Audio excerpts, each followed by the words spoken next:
Começa agora, Descobrindo a Revista Espírita. Os fatos, os fenômenos, as análises que auxiliaram Allan Kardec a consolidar os alicerces do Espiritismo. Descobrindo a Revista Espírita. Pesquisa e apresentação, Luiz Armando de Freitas Ferreira.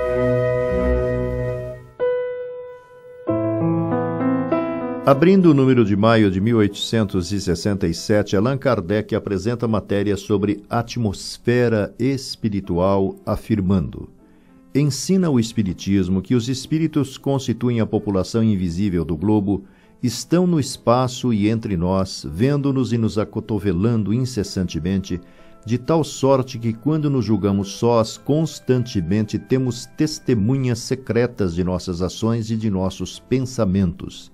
Isto pode parecer aborrecido para certas pessoas, mas, desde que assim é, não se pode impedir que assim seja.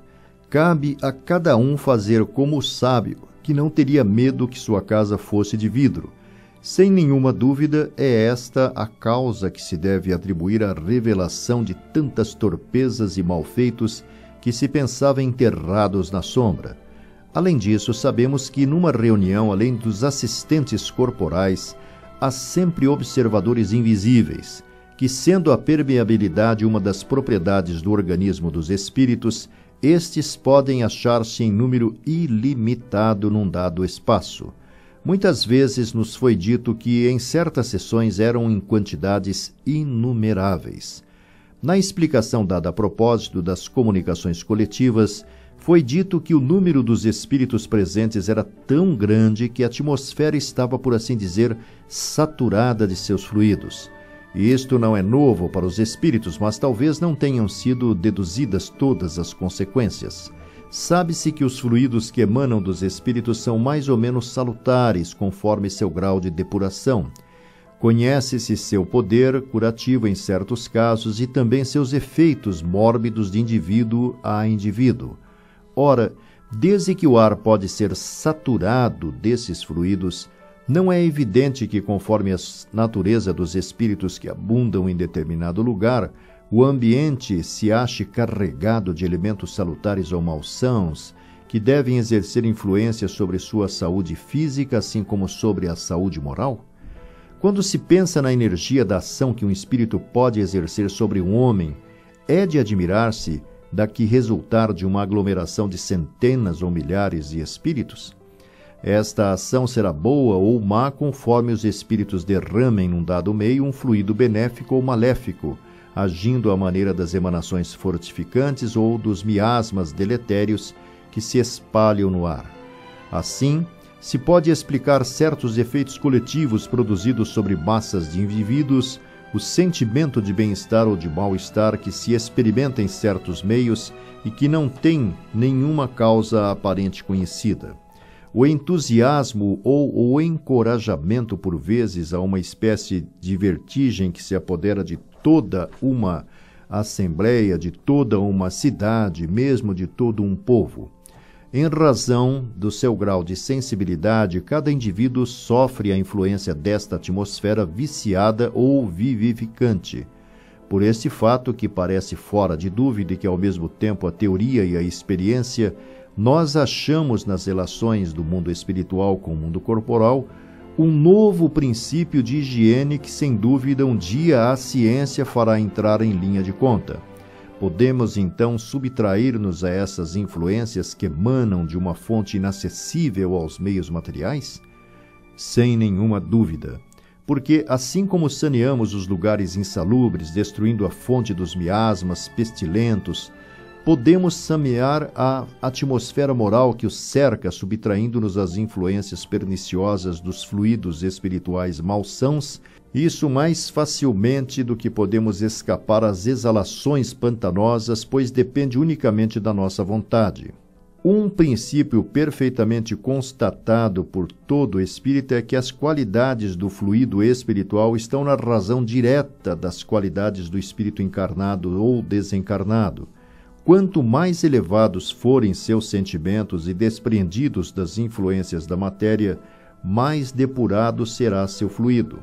Conforme os pensamentos que o dominam, o encarnado irradia fluidos impregnados desses mesmos pensamentos que os viciam ou os saneiam, fluidos realmente materiais, posto que impalpáveis, invisíveis aos olhos do corpo, mas perceptíveis pelos sentidos perispirituais e visíveis pelos olhos da alma, pois impressionam fisicamente e afetam aparências muito diferentes para os que são dotados da visão espiritual.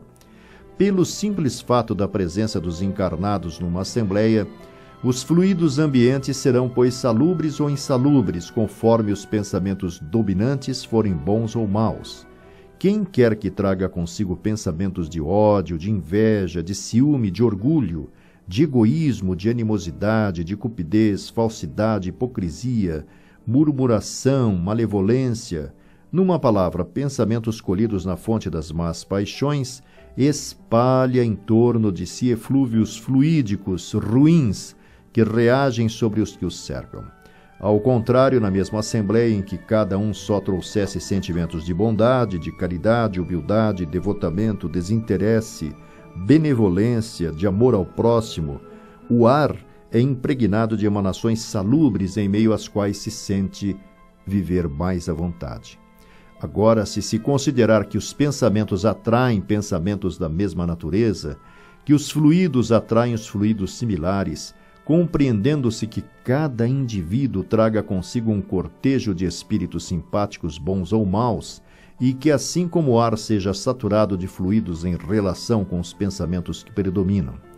Se os maus pensamentos forem em minoria, não impedirão que as boas influências se produzam, pois estas as neutralizam. Por vezes, neutralizam. Se dominarem, enfraquecerão a radiação fluídica dos bons espíritos, ou mesmo por vezes impedirão que os bons fluidos penetrem nesse meio, como o nevoeiro enfraquece ou detém os raios do sol. Qual é, pois, o meio de se subtrair à influência dos maus espíritos? Esse meio ressalta da própria causa que produz o mal. Que se faz quando se reconhece que um alimento é nocivo à saúde? Rejeita-se-o, substituindo-o por um alimento mais são. Desde que são os maus pensamentos que enquadram os maus fluidos e os atraem, há que se esforçar para só os ter bons, repelir tudo que é mau, como se repele um alimento que vos torna doentes. Numa palavra, trabalhar para seu melhoramento moral e para nos servirmos de uma comparação do Evangelho, não só limpar o vaso por fora, mas sobretudo limpá-lo por dentro. Melhorando-se a humanidade, virá a depurar-se a atmosfera fluídica em cujo meio vive, porque não lhe enviará senão bons fluidos, e estes oporão uma barreira à invasão dos maus. Se um dia a terra chegar a não ser povoada por homens que entre si praticam as leis divinas do amor e da caridade, ninguém duvida que não se encontrem em condições de higiene física e moral completamente outras que as hoje existentes. Sem dúvida, o tempo ainda está longe. É isto uma utopia? Uma declamação vã? Não. É uma dedução lógica dos mesmos fatos que o Espiritismo revela a cada dia. Com efeito, o Espiritismo nos prova que o elemento espiritual, que até o presente tem sido considerado como antítese do elemento material, tem com este último uma conexão íntima, de onde resulta uma porção de fenômenos inobservados e incompreendidos.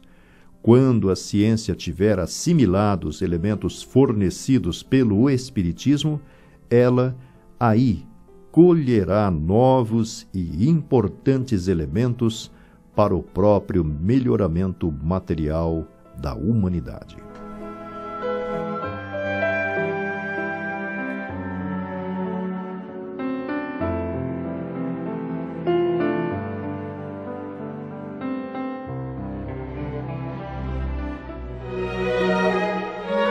Você ouviu Descobrindo a Revista Espírita. Pesquisa e apresentação, Luiz Armando de Freitas Ferreira.